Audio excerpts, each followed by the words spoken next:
MCA UT kutoka Kahawa Ward. MCA Hospital kutoka Roysambu. MCA kutoka Kahawa West, Clement Kamaru. Thank you. Other MCAs from other areas within Nairobi, other wards, please, for recognition. Tuko na Bishop kutoka Nagureti, tuko na Roro, tuko na Pat Bena. Come and introduce from your area. Yes. Thank you, Your Excellency. We have Mheshimiwa Susan Makungu kutoka Mlango Kubwa. Tuko na Kimani Mugu ambaye ametajwa. Tuko na Mheshimiwa Brian Itenya, nominated MCA. Tuko na Mheshimiwa Karis kutoka kule Ruai. Tuko na Mheshimiwa Simba wa county ambaye anaitwa Wahinya. Tuko na Sospita ambaye ametajwa kutoka Roysambu. Tuko na Mheshimiwa Samora kutoka pale Clay City. Tuko na Mheshimiwa Njeri ambaye ni nominated kutoka Dandora. Tuko na Mheshimiwa VG ambaye nominated kutoka Langata. Tuko na aliyekuwa mheshimiwa hapa Zimmerman, Mheshimiwa Mbono. Tuko na Mheshimiwa Daktari Clement Kamaru. Tuko na Mheshimiwa Hashim Kamau kutoka kule Kamukunji. Tuko na Mheshimiwa Diana Katile ambaye pia ni speakers panel wetu. Tuko na Mheshimiwa Faria. Tuko na Mheshimiwa Eutychus Mokiri. Tuko na Mheshimiwa Beatrice. Tuko na Mheshimiwa Dionysius. Tuko na Mheshimiwa Aaron Kangara kutoka kule Viwandani. Tuko na Mheshimiwa Mrefu kutoka kule Ziwani. Tuko na Mheshimiwa Osama mwenyewe kutoka Udhiru Ridhimitu, na tuko na Mheshimiwa Mark kutoka Hospital Ward. Tuko na mzee wetu Mheshimiwa Jeremiah Mofaya mwenyewe kutoka kule Kayole Central, na tuko na last born wetu Mheshimiwa Engineer kutoka kule Njiru Ward. Asanti. Yangu ni Mheshimiwa Ronaldo kutoka Umoja. Tuko na Mheshimiwa Alan Maina kutoka Dandora, Bazu mwenyewe. Asanteni. God bless you. Thank you so much, Roro. Your Excellency, the President of the Republic of Kenya, allow me to take this opportunity to welcome you all here in Roysambu. Let me also introduce the members of parliament present. Tuko na Beatrice Serachi kutoka Dagoretti North.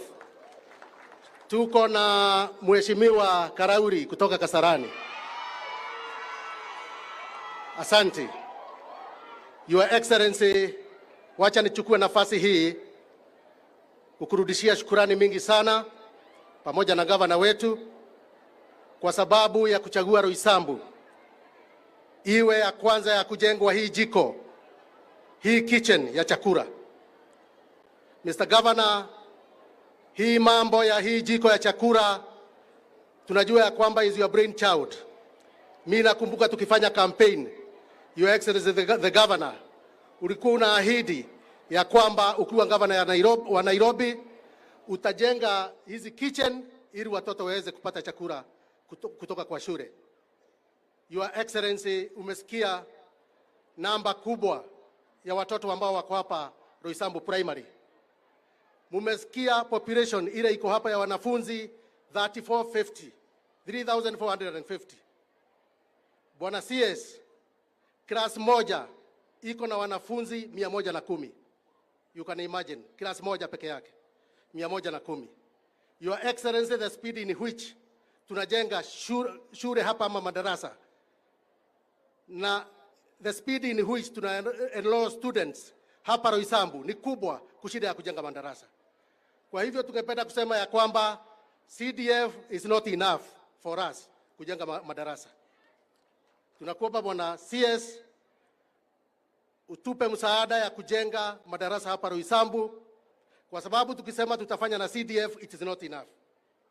Your Excellency, ni shukrani kubwa pamoja na governor kwa sababu ya kuchagua Roysambu, na tunataka kuahidi ya kwamba hizi kitchen zikijengwa hapa Roysambu tutakuwa tayari kuzilinda, kuhakikisha ya kwamba wanafunzi wote watapata chakula kutoka hapa kwa hizi kitchen. Vile vile tujue hizi kitchen zikianza, enrollment ya wanafunzi kwa shule itakuwa juu sana.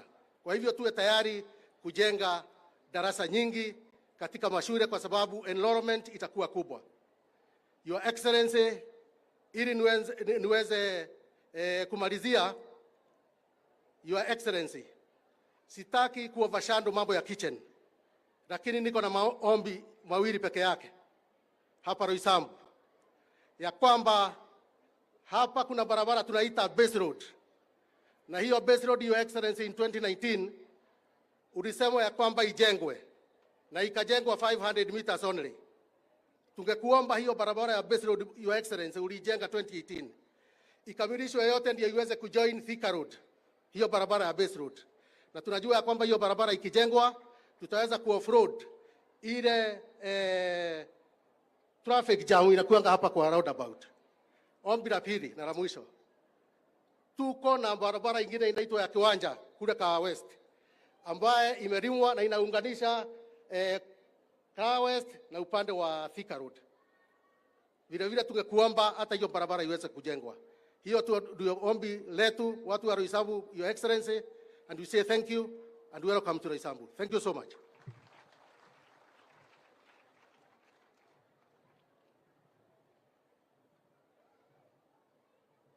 Nafasi hii Mheshimiwa Rais, nikubalie nimwalike gavana wetu.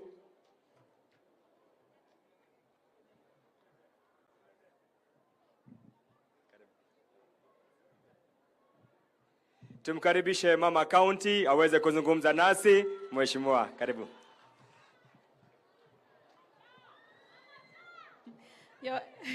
Your Excellency, the President, Dr. William Samoei Ruto, the CS of Education, Ezekiel Mashogu, the Governor, Johnson Sakaja, the MP of the area, Mwafrika, my fellow members of Parliament, the head teacher, the MCAs. Wananchi amjambo? Amjambo tena? Leo Roysambu mumefurahi? Rais kukuja kwenyu ni kitu muhimu, si ndio? Sasa mumeona development itaanza, si ndio? Kitu ninataka kusema, munaniita mama taa. Hapa tutakuwa na mama chakula. Tutakuwa na mama chakula. Wawira, congratulations. Your program is commendable. Your Excellency, women can do so much. This lady and what she's done for food programs and the partnership with our governor is really commendable. The governor promised kitchens, he promised food for our children, and he's doing it. What I want to say, Your Excellency, is without partners, we can go with partners, we can go very far. In Mukuru Ruben Center, we have a school that has only a primary school built by Christian brothers from Australia. They have 60 million shillings to build a secondary school. That money has been sitting in an account for over 10 years. Your Excellency, I would like Christian brothers from Australia to be given the land. There is a parcel of land in Mukuru, Embakasi South, Ruben Center, where the Christian brothers have built a primary school. Now that primary school, we don't have transition.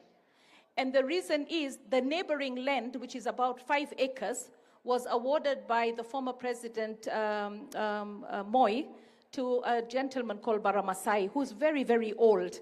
And that land, I'm trying even through the Lands Committee to have it revert back because the community have refused anything to happen on that land. So the 60 million is waiting to build our children a school. I want you to help solve it. I came to Mukuru once when you were launching the housing project. And I remember CS Macharia saying, Your Excellency, I must commend you. What you have managed to unlock in 2 weeks, we struggled for 2 years. So what we've been unable to unlock for 10 years, I expect that Your Excellency, you will unlock it Christian Brothers, with the donation from Australia, will build a secondary school, and my children in Mukuru will be able to transition to secondary school. Another thing, Your Excellency, it is known that I'm supporting the finance bill. And the reason I'm supporting the finance bill is because of what is happening even here. I've seen the governors hold you ransom and say they want more money. And when they want more money, they want that money so that they can be able to do the things that the Governor Sakaja is doing here. Governor Sakaja, this is a very valuable investment. I have seen children go to school from as early as 5:30, they start walking. They have not had a good breakfast. If you keep them in school till 4 o'clock and they don't have a meal in between, they will not be able to study. And the budget of over 600 billion going for education will be wasted if our children are hungry and they cannot study. So I want to say, wananchi, wajua maisha itakuwa ngumu, lakini baada ya kuteseka kidogo, nchi yetu itaenda mbele. Lazima tujitegemee, lazima tulipe ushuru, lazima tujenge nchi yetu. Ndio maana mimi ninapongeza serikali kutafuta hiyo pesa hata kama itakuwa ngumu, ili tuweze kutoka kwa deni, tuweze kujenga ile infrastructure ambao hatuna kwa hii nchi yetu. Mimi nataka kuona wamama watoke slums, waingie kwa nyumba ya mawe, watoto wa live na dignity, wapate chakula kwa mashule, wapate elimu bora. Watu ambao wako na kazi sahihi wasipoteze kazi yao, kwa sababu mtu ambao anafanya kazi kama daktari au nurse au mwalimu anawasaidia wale ambao hawana kazi. Na hii project, Wawira alisahau kusema, hii project ata-employ watu kama 3,000 directly kupika wa chakula. Hiyo ni kazi kwa vijana, kazi kwa wamama.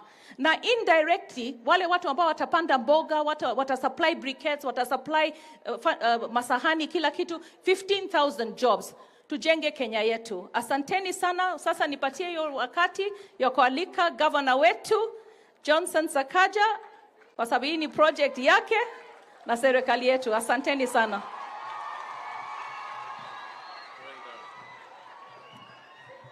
Wow.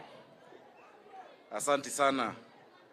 Your Excellency President William Ruto, ambaye tunakupenda sana, waziri wetu Machogu, UDS SG Cleophas Malala, wabunge Elachi, Mama Dago, Karauri ndugu yangu, MCAs na wananchi wa Githurai, wa Roysambu. Wale nimekuwa Githurai leo asubuhi. Wananchi wa Roysambu, Bwana asifiwe. God is good all the time. Our students, habari zenu? Mko poa? Mmefurahi leo? Mumeona urezo? Amjamcheki? Your Excellency, allow me to recognize some people before I go into my remarks. From the county government of Nairobi, we have our chief officers and CECs. Please simameni ili tuwatambulishe, tuwapigie makofi. These are the people who make our work go on smoothly. Asanteni sana. Niliona Roro introduced 2 MCAs, but we've not heard from the county assembly. So I'll ask 2 of them to say something. Leader of majority and the whip. Alafu Kimani utasalimiana dakika moja tu. Just come both of all of you. Hata Kimani kuja. Hawa ndio wamenipitishia budget ya hii kazi. Sasa ni muhimu 1 minute.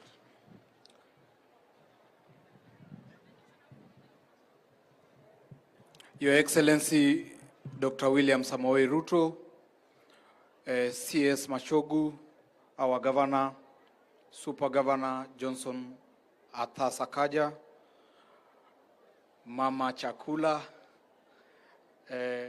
Mheshimiwa Pasaris, all the protocols observed, na SG wetu. Good afternoon. Kwa majina naitwa Mheshimiwa Ronaldo, MCA Umoja 1 na UDA Chief Whip ama incoming majority Chief Whip. Hii mambo ya Jubilee tukiharakisha, hivi karibuni tutakuwa majority katika County Assembly ya Nairobi. Na mimi ni kushukuru His Excellency the Governor kwa sababu Wanafunzi wa Roysambu mko? Mnajua hii feeding program inamaanisha nini? Inamaanisha hii ndiyo mwisho ya kula chakula baridi. Mnajua hivyo? Inamaanisha tumefika mwisho wa vitabu zenyu kumwagikiwa na supu ya chakula mkiwa mebeba lunchbox. Si ni kweli? Na hii ndiyo mwisho yenyu kukula chakula ambacho hakina nutrients ama si balanced diet. Kwa sababu kutoka tarehe 28 August tutawapea chakula moto, tutawapea chapo, tutawapea fruits mkimaliza kula. Na mimi nikushukuru Rais kwa kuwa umesikizana na gavana wetu na ukaona this is the right way to go. Let's treat our children with dignity that they deserve. Na nashukuru sana kwa kuwa kwa bajeti yako ya national umeongeza fedha za kuhakikisha huu mradi wetu wa feeding program utakuwa successful. Na mimi nikukuomba na CS go across the other 46 counties, make sure that the same is implemented so that we can have children that are wako na hali ama wako na afya njema ili waweze kusoma. Na kwa hayo machache ni kuwashukuru sana. Mungu awabariki. Wanazima man, hamjambo? Hamjambo tena. Your Excellency, the President of the Republic of Kenya, we are so much grateful, especially to the governor. Out of the many schools zenye ziko in Nairobi, you chose Roysambu. Nakumbuka tukikuja naye hapa Wednesday, ukatuambia umeona reception yetu, umeona nyumbani kwetu, and you are so much happy. Instead ya kwenda mahali pengine, ukachoose hapa Roysambu. Kuchoose hapa Roysambu, it makes us happier. Because wale mavijana wenye watafanya hapa kazi, the youth wenye watapata hapa kazi, kina mama wenye watapata kazi hapa, governor tunashukuru. Again, hii field sasa imekuwa kidogo. Kumbukeni, Your Excellency, kutoka huko base, maji yote hukuja, inakuja ina form swamp hapa Roysambu Primary. So, President nakuomba tu, the last time ulikuja hapa ilikuwa pale Deliverance. Nakumbuka tukivuka zile mitaro. Kumbuka tu ahadi yetu ya drainage na siwa ya Zimmerman Ward. Hiyo tu ukitusuluhishia tuko sawa kabisa. Again, ya mwisho tu, ningetaka tu kukuomba, as you go back, kutoka pale Mirema, maji yote yenye inatoka Dhome, yenye inatoka kutoka ile side ya Roysambu, inakujanga inaingia Zimmerman. Na ndio maana hapa tuko na swamp. Tumekuja kwako na mheshimiwa Mwafrika, tumepresent budget ya around 96 billion. Tupate drainage ya kutoka pale Roysambu, iteremke iende hadi Q. Shida yetu yote imeisha. Tunashukuru sana, hapa ni Zimmerman, tuna Zimmerman na tunasaidia Jadhaine. Jadhaine Primary wameniomba tu, sitakosa kutaja. Uwakumbuke tu, because ile side ingine, shida tu ni transformer. Ili shule yenyewe na hiyo mtaa yote ikuwe mzuri. Tutakuja tu kutembelea na Mwafrika, at least tuende kwa CS wa energy, tupate transformer. Asanteni sana na Mungu awabariki. Your Excellency, all protocols observed. Personally naitwa Anthony Karanja na ningetaka kuchukua fursa hii kumrekebisha MP. Jiko letu la kwanza liko Dagoretti South. Na ni mahali tulikula lunch na wewe Your Excellency na Mama Dish. On top of healthier children, warm food, we have a reduction in truancy in schools. And not just enrollment, but pia watoto wanafurahia kukaa shuleni kwa sababu ya ile chakula. We are very grateful as Dagoretti South na tunawakaribisha muje mfanye benchmarking kabla hiyo jiko ijengwe. Ya pili, on behalf of the assembly, ningetaka kukuhakikishia that we are supporting Governor Sakaja 100% na tutampitishia on Tuesday 1.2 billion kujenga hizi majiko na kusubsidize chakula ya watoto. Kwa hivyo we are committed as members of the county assembly na liwe liwalo, juu chini kushoto kulia, majiko itajengwa na watoto wetu watakula. Kwa hivyo asante sana, God bless you. Bishop Dimurifu. Asante sana. Your Excellency, the CEC, who is in charge of this program and who has been pushing this program, is the youngest minister in a county government. Alikuwa waziri na 29. I don't know if your birthday has come or not. Bado. She's 29 years old. She's the one who's run with this program from the beginning, from the time we went to Wawira's kitchen.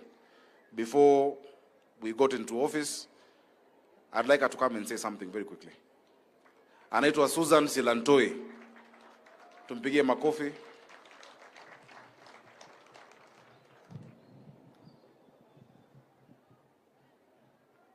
Good afternoon, everybody.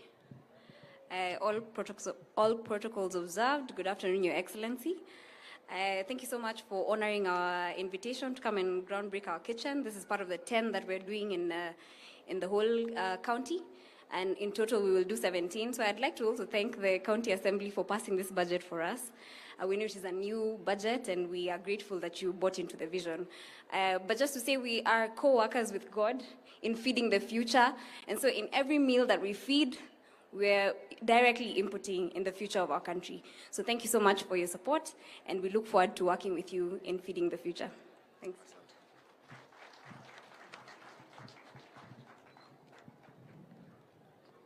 Thank you very much. Mheshimiwa Karauri na Elachi, Mheshimiwa Kamande, I think aliongea on your behalf, and I know we are running short of time. We have recognized Mheshimiwa Malala. I'll call you a bit later. But for now, let me make the remarks. Your Excellency, I rarely read speeches. I normally speak from my heart. But the gravity of what we are doing, there are some things I don't want to forget. Thank you.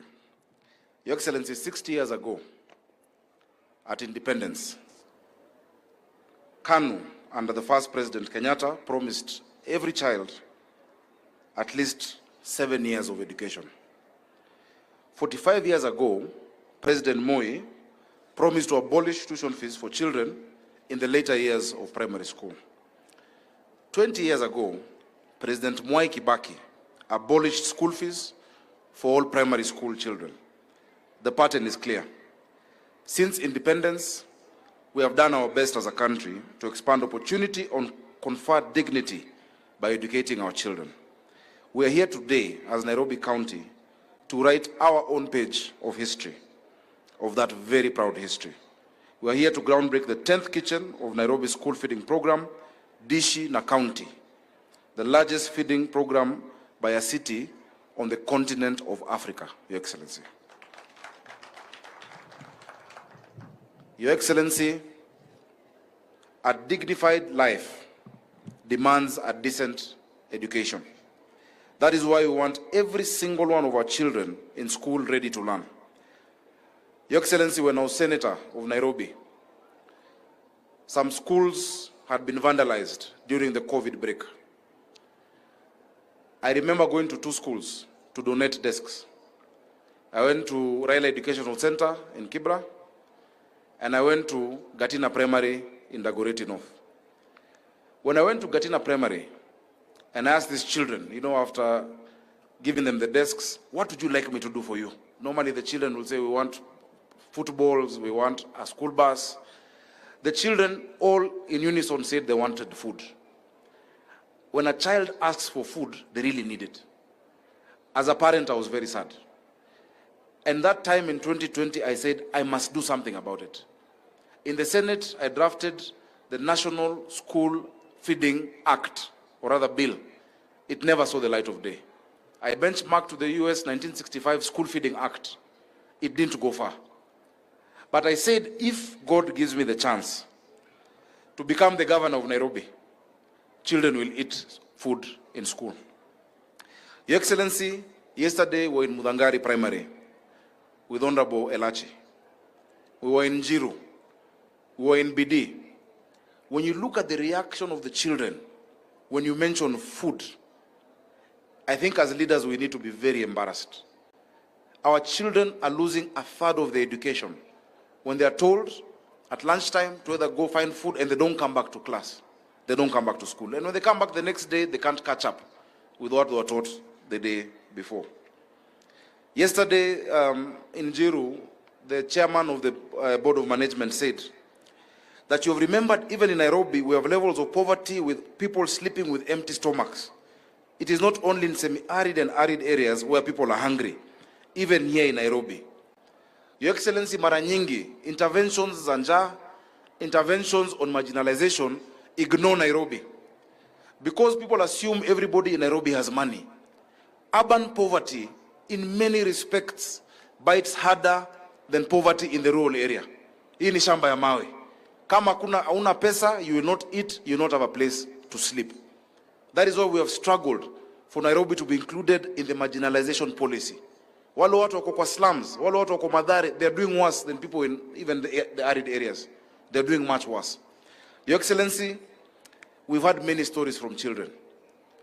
There was a child who gave a testimonial in Dagoretti South, and I thought they'd have come today, about how they had missed close to a full term just because of school. Today in Dagoretti South, the enrollment rate is 150% of attendance in school because of the feeding program. Your Excellency, this is a problem we must solve together. And for us to do that, because the dreams must be translated, it needs planning, persuasion, and cash, pesa. So we need to do three things to make our dream come true. We need to pay for it, we need to arrange the logistics, and we need to communicate our plan clearly so that every parent in Nairobi understands it and understands their part of it. Firstly, on logistics, Your Excellency, a question came up immediately whether we should have kitchens in every school or fewer central kitchens, each supplying a good number of schools. On reflection, we chose a network of schools, of central kitchens, with a hub and spoke model where one kitchen serves a number of schools around it. So this kitchen, for instance, is not for Roysambu Primary only. It is for all of the public primary schools in Roysambu constituency. And so we have groundbroken in Sarai constituency, Rescos Primary, Makadara, BD Primary, Kasarani, Njiru Primary, Embakasi South, Kwanjenga Primary, Embakasi Central, Kayole 1 Primary, in Dagoretti North, Mudangari Primary, in Kibra, Toi Primary, in Westlands, Farasi Lane, Roraka, Babadogo.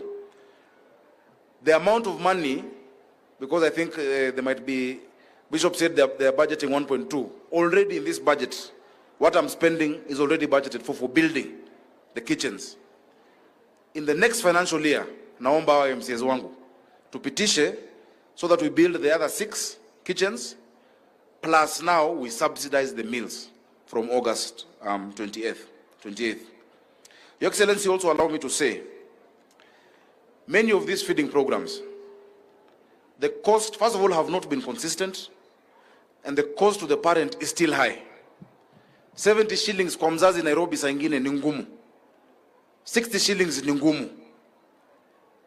I want to thank our partners because the cost of a meal at 45 shillings, the county is paying 25 shillings, SIF is paying 15 shillings, na mzazi analipa shilingi 5 peke yake.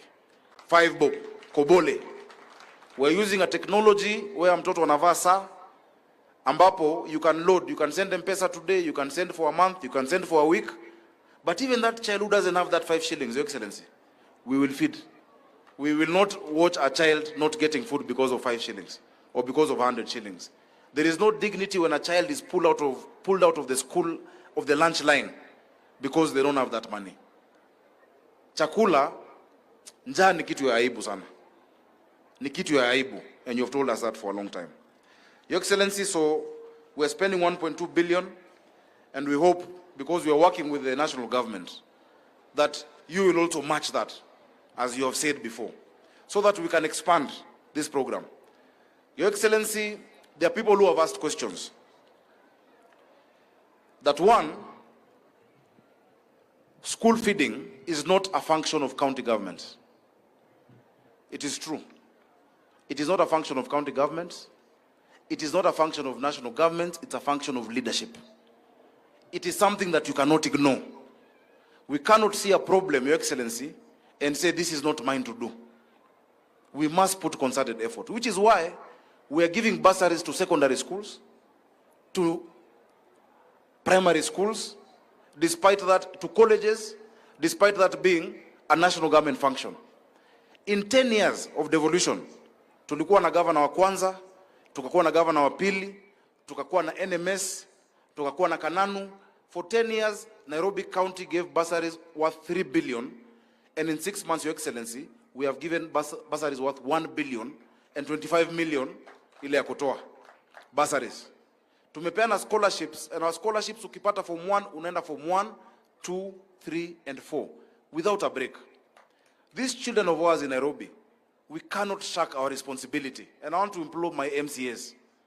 Article 189 of the Constitution gives us a framework of partnership between the national government and the county government. We are doing an MOU because the MPs will tell you, anyone who is sensible will tell you, watoto wa Nairobi wamekosewa.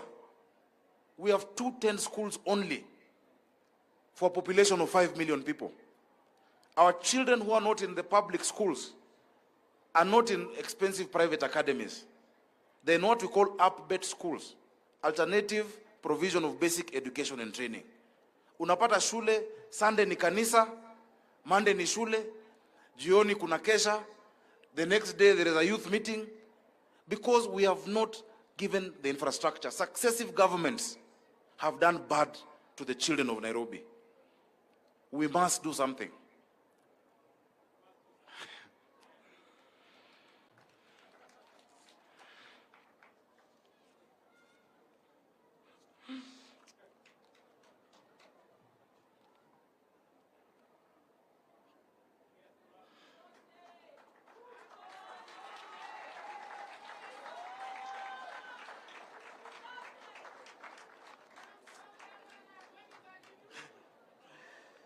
Your Excellency, sorry.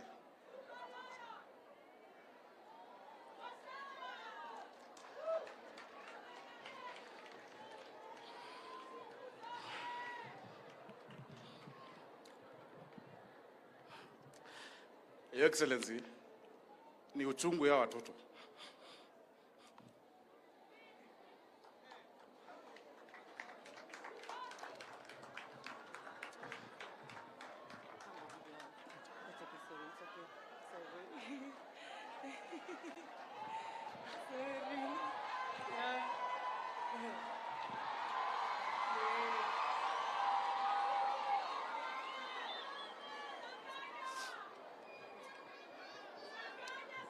Thank you.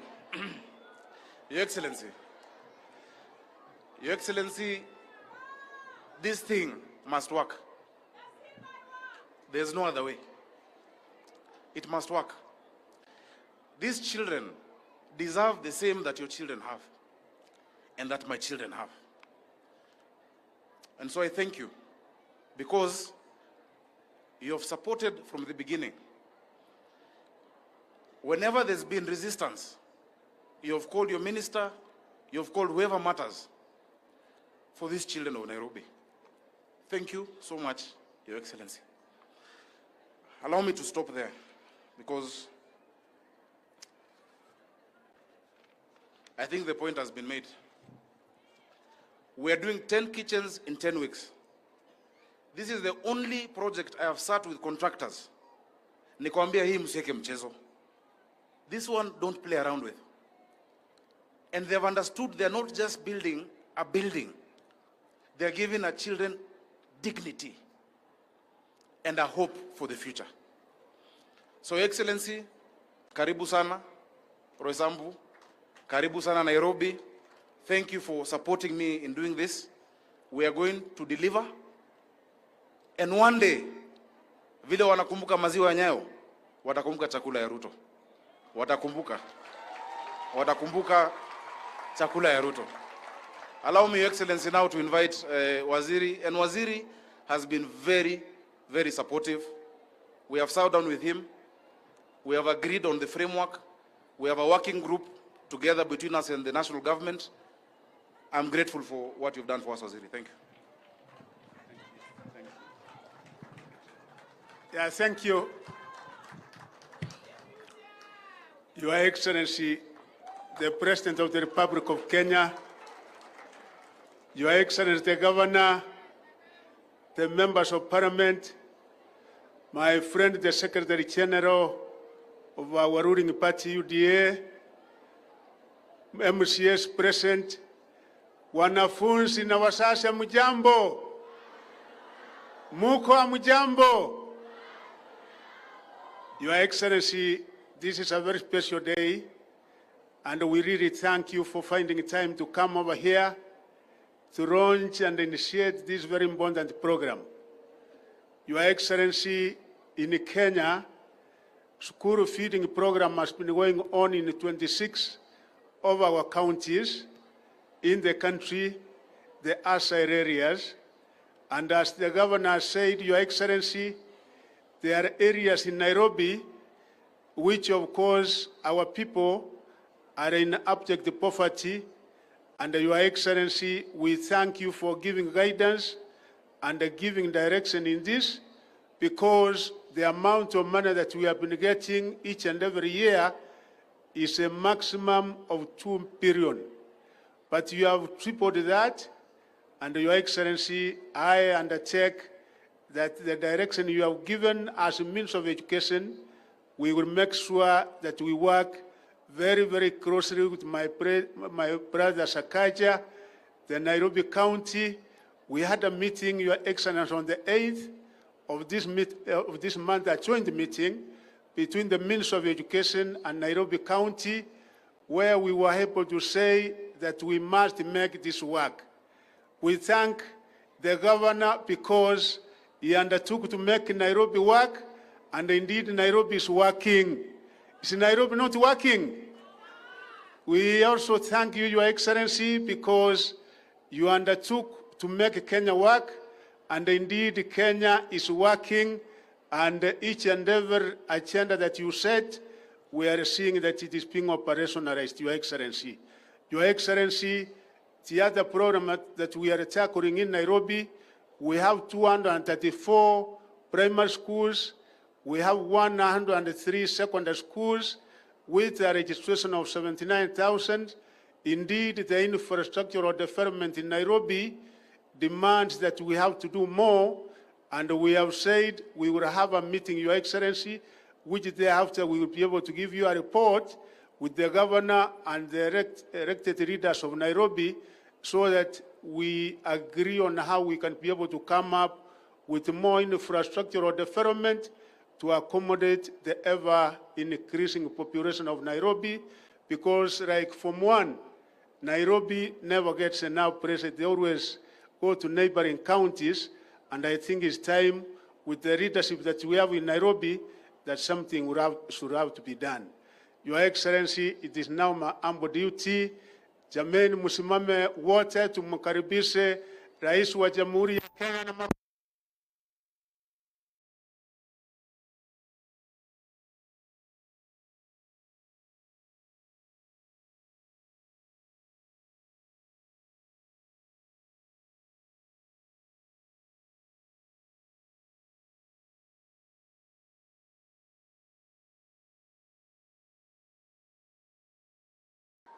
Bwana kiongozi wa bunge letu la kaunti pamoja na viongozi MCS, wabunge wetu wa kaunti ya Nairobi, walimu, wazazi na wanafunzi wa hapa Roysambu, hamjambo. Hamjambo tena. Bwana Yesu asifiwe. Asanteni sana. Kwanza wacha nichukue nafasi hii nimshukuru Mungu kwa kutupatia nafasi. Tumefika hapa Roysambu, na nataka niwaambie watu wa Roysambu, nilikuwa nimesema pale mbeleni, wacha nirudie. Kwa watu wote wa Roysambu, tulikuja hapa tukaomba kura zenu na hawa waheshimiwa wote.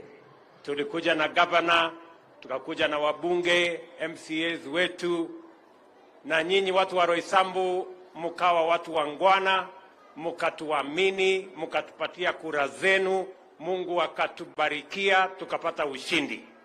Mimi nataka niwaambie watu wa Roysambu, asante sana.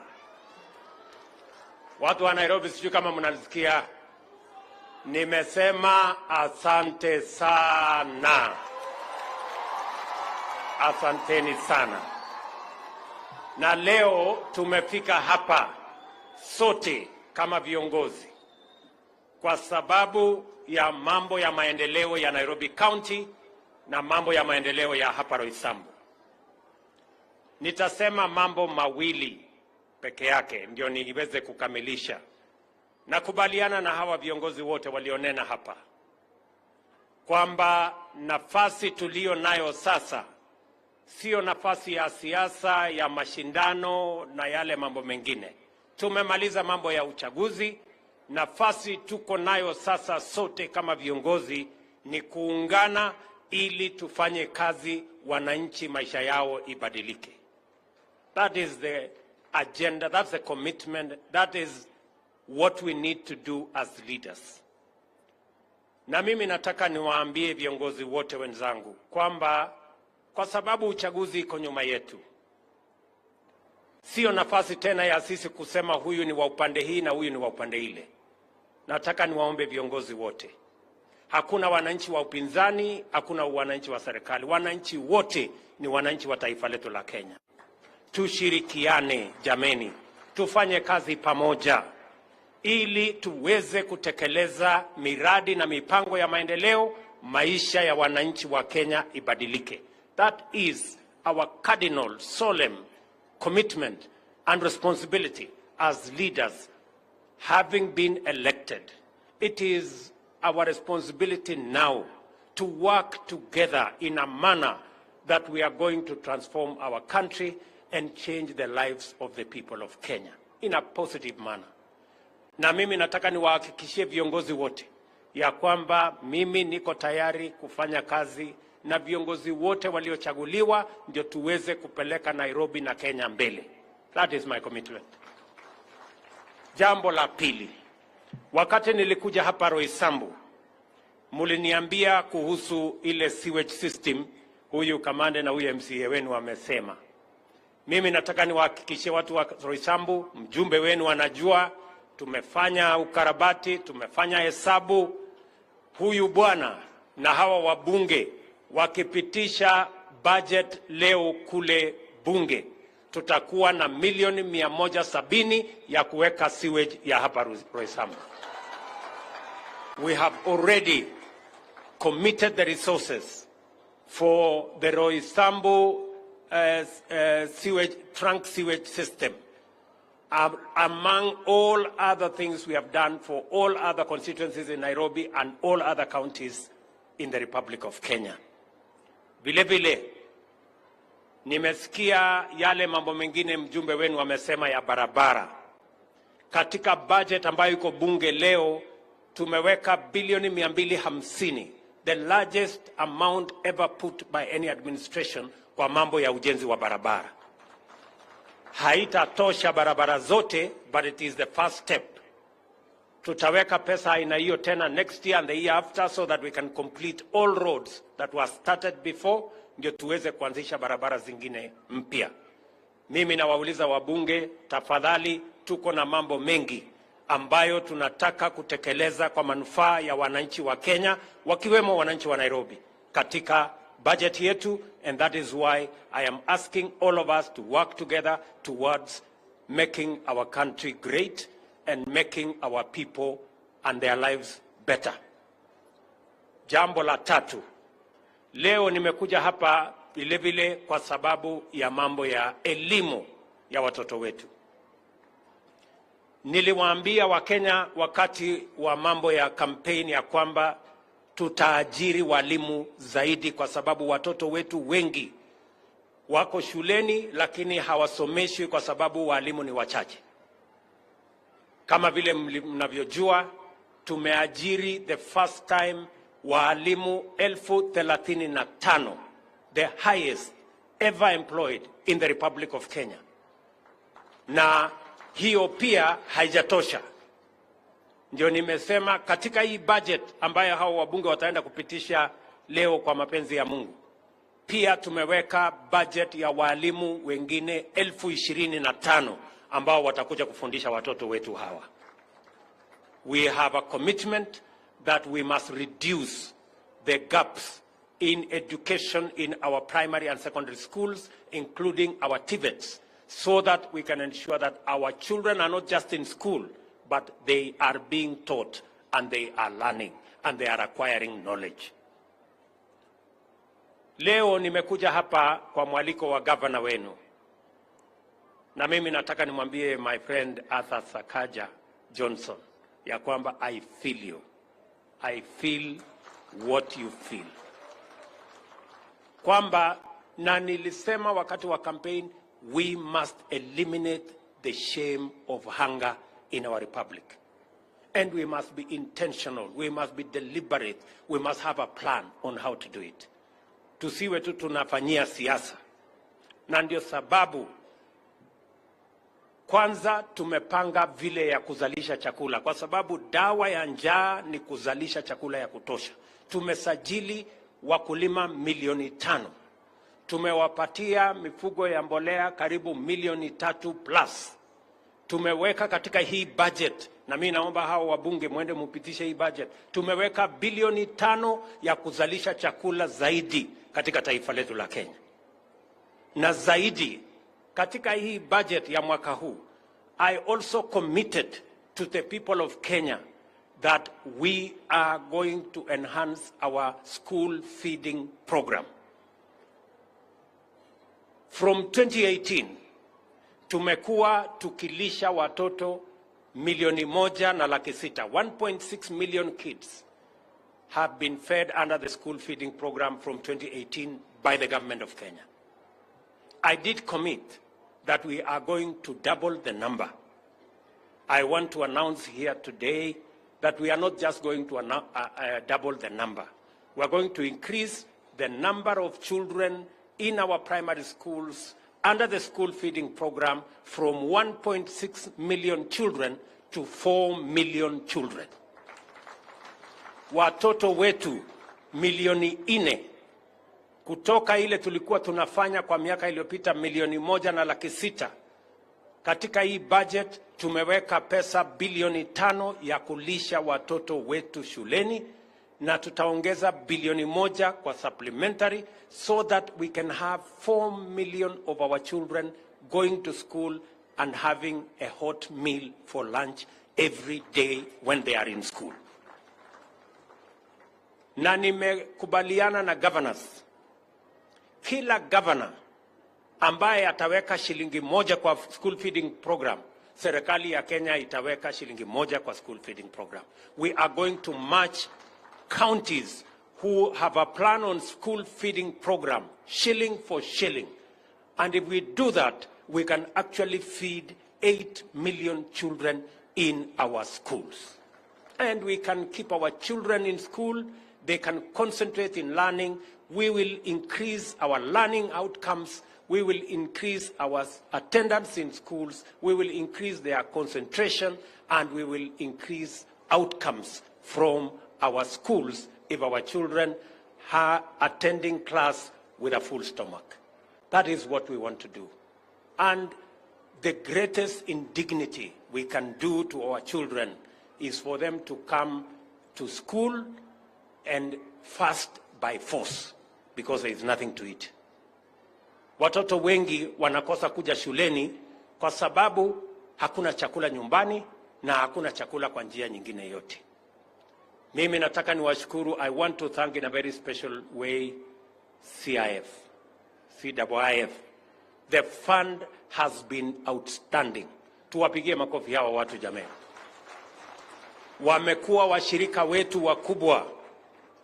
CIF, they have been our great partners. They have worked with us on this noble assignment of making sure that our children go to school, they stay in school because there is food in school.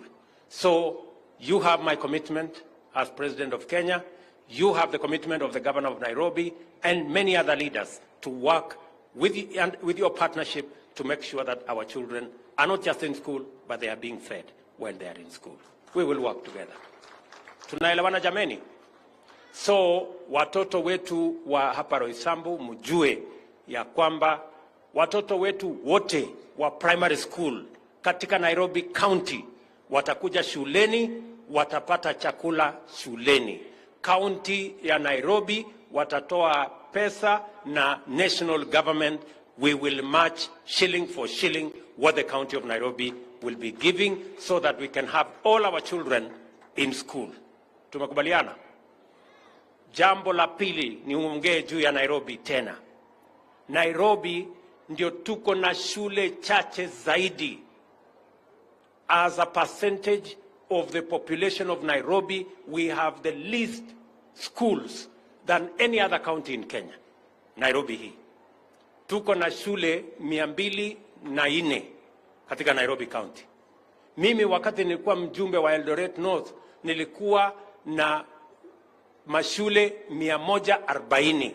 Just one constituency. Now, Nairobi with 17 constituencies is having the same number of schools with one constituency in another place. It is tragic. Watoto wetu wengi katika Nairobi County hawaendi shule. Watoto wengi katika Nairobi County wanaenda shule ambayo haina mpango kwa sababu there is no alternative. Mimi nataka niwaulize waheshimiwa wa Nairobi. Bwana Minister, nataka uketi chini na wabunge wa Nairobi tukubaliane vile tutajenga shule zaidi Nairobi County. Nimeongea na gavana wenu amekubali. Amesema national government, and this is the offer I want to make to Nairobi County. We need to build an extra 6,000 classrooms. We need 6,000 classrooms because we need to double the enrollment of children in Nairobi County. We need to double the number of children who are in class in Nairobi County.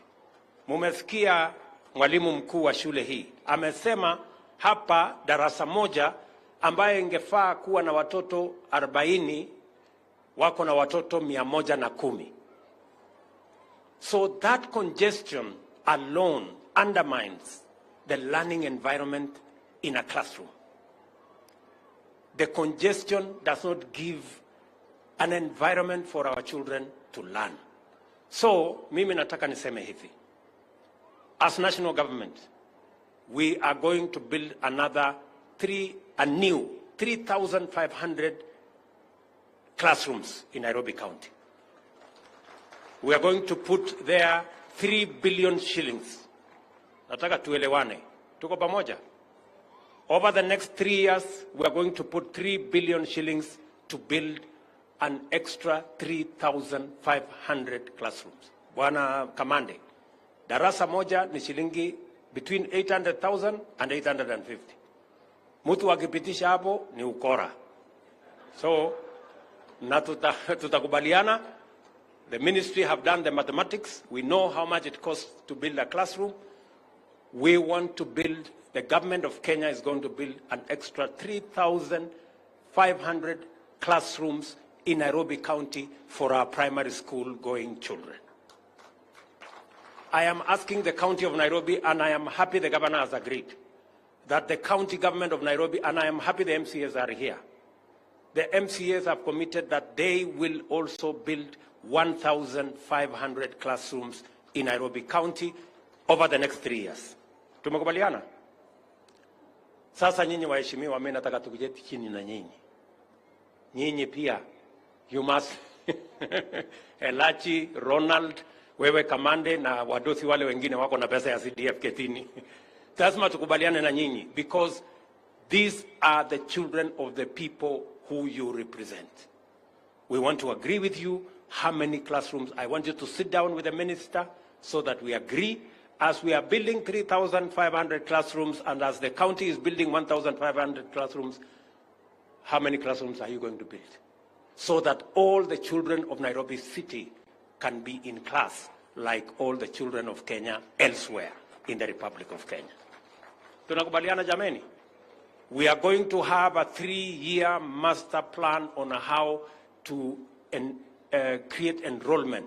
Tuhakikishe ya kwamba watoto wetu wote katika Nairobi County wanasoma. Because at the moment, many kids are not in class, they are not in school, because there are no opportunities for them to learn in a proper school.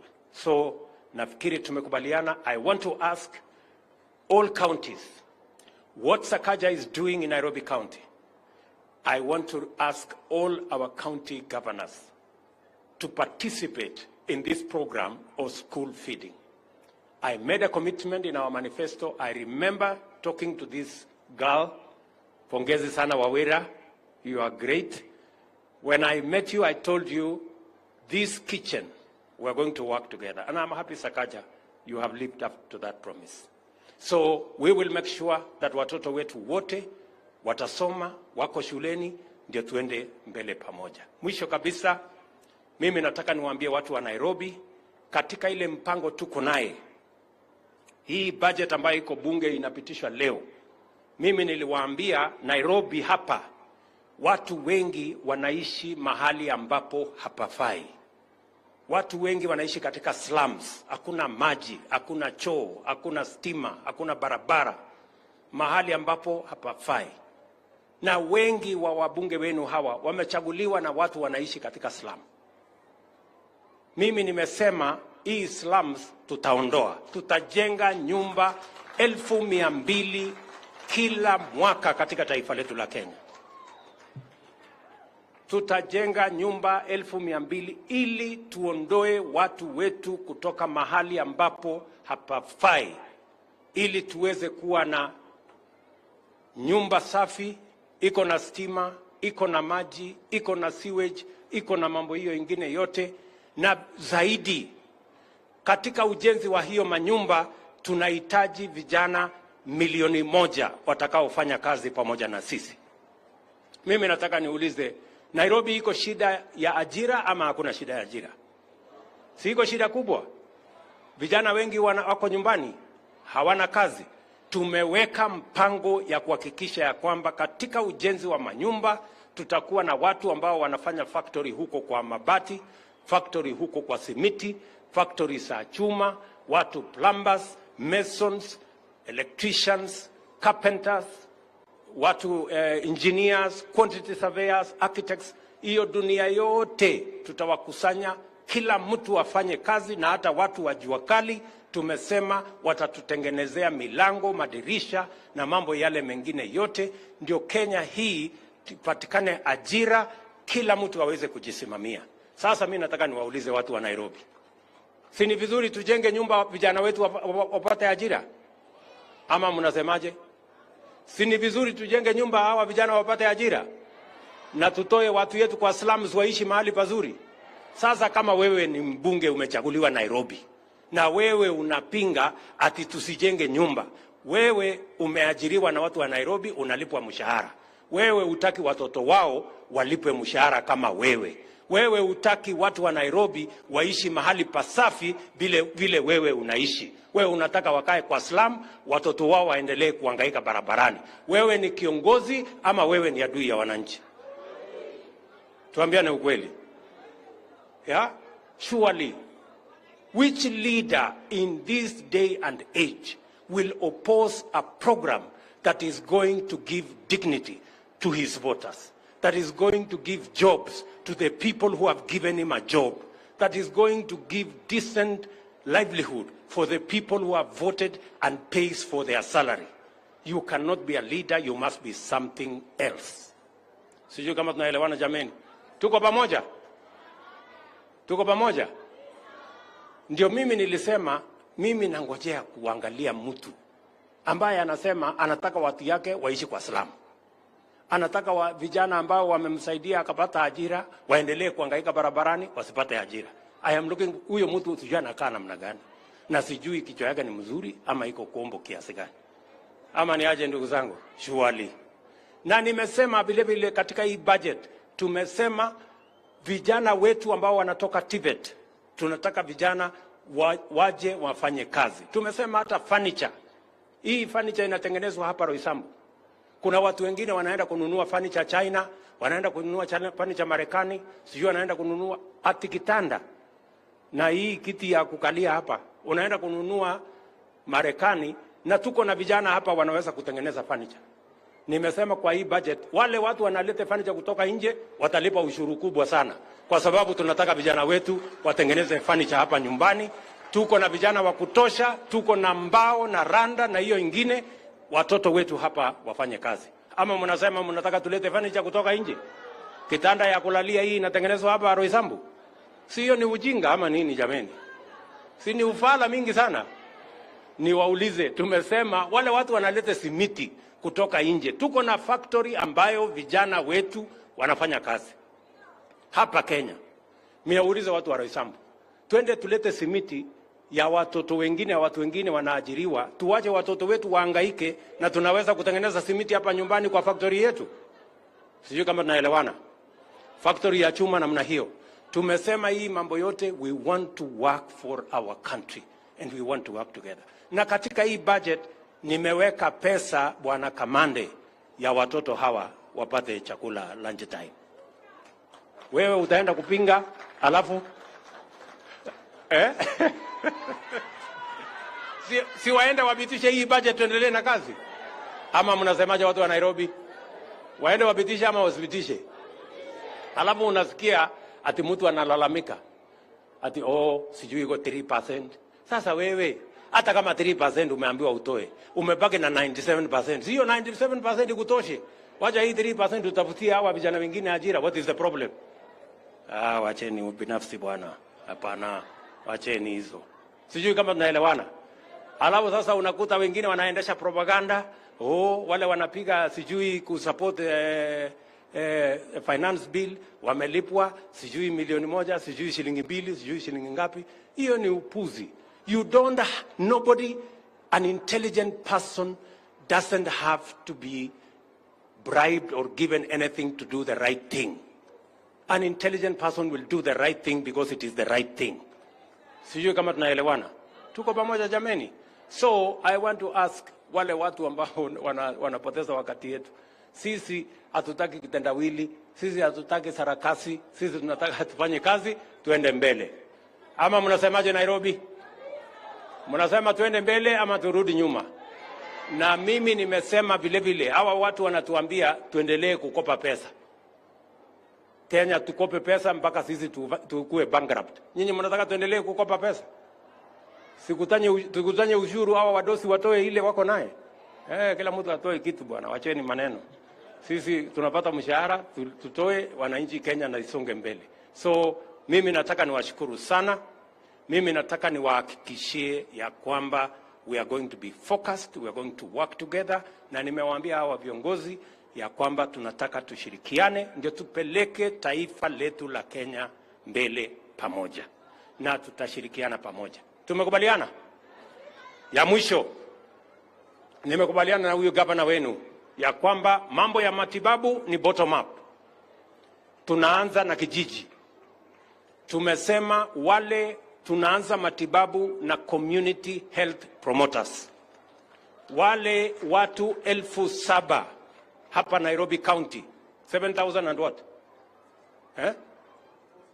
7,460. Hawa community health promoters. Mimi nashirikiana na watu wa CIF kuwapatia equipment. Na serikali ya Kenya tutaweka pesa ya kulipa hawa watu tukiambatana na county.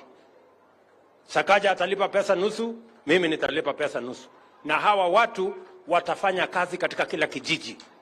Kila nyumba 100 tutakuwa na community muuguzi. Mtu mmoja ambaye atakuwa anazunguka hapo, anapima pressure, anapima sukari, kama uko na homa, anapanga mambo yako, anakuambia hospitali ya kwenda ni hapa, usiende ile. Kama ugonjwa yako ni ile ya kwenda dispensary, atakwambia weenda dispensary. Kama ni shida yako ni ile ya kwenda kwa health center, atakwambia health center. Kama ni ile ya kwenda referral, atakusaidia uende referral. Ndio tusikuwe na msongamano, wewe kila mtu apate dawa. Na kama hata hahitaji wewe kwenda hospitali, pengine ni homa tu kidogo, atakupatia aspirin, wewe unamalizana na huyo, wewe unakaa nyumbani unaendelea na kibarua. Sijui kama sijui kama tunaelewana. Si ndio? Sisi tulisema tunaanza kule bottom up jameni. Yeah, so that is the plan. So na hiyo pesa yote iko kwa hii budget. Ile ya Sakaja iko kwa budget. Ile yangu iko kwa budget. Sasa nyinyi mnataka kwenda kupinga, mnataka hawa watu waendelee na ugonjwa ama mko na maneno gani? Hapana. Allergy please.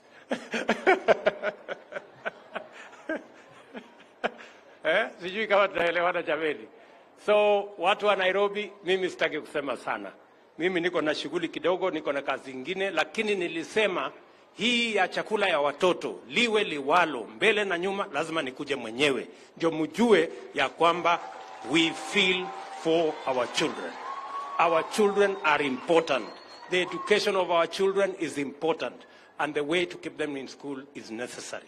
So asanteni sana, nawapenda sana, nawatakia baraka ya Mungu. Tutaonana hivi karibuni. Hii shule yetu hii, ngoja, hii shule yetu hii, mwalimu huyu amesema, shule yetu hii amesema watoto madarasa ni 30 something. Na watoto ndio hawa. Watoto ni 3,000 and what? 3,400. So Bwana Machogu, mimi nataka tujenge madarasa hapa ingine 30 classrooms. 30 classrooms. Sindio my friend? Tafuta contractor, tujenge hapa 30 classrooms. Ndio tupunguze watoto, badala ya watoto kuwa 110, at least turudishe wakuwe 50 hapo. Sindio? Na pengine watoto wengine wapate nafasi ya kuja hapa. So we are going to commit 25 million shillings ya kujenga those 30 classrooms, and they must be ready in the next 120 days. So tafuta contractor akuja afanye hiyo kazi. Sijui kama tunaelewana jameni. Tuko pamoja? Watu wa Kanairo, watu wa Roysambu, asanteni sana na Mungu awabariki. Thank you and God bless you.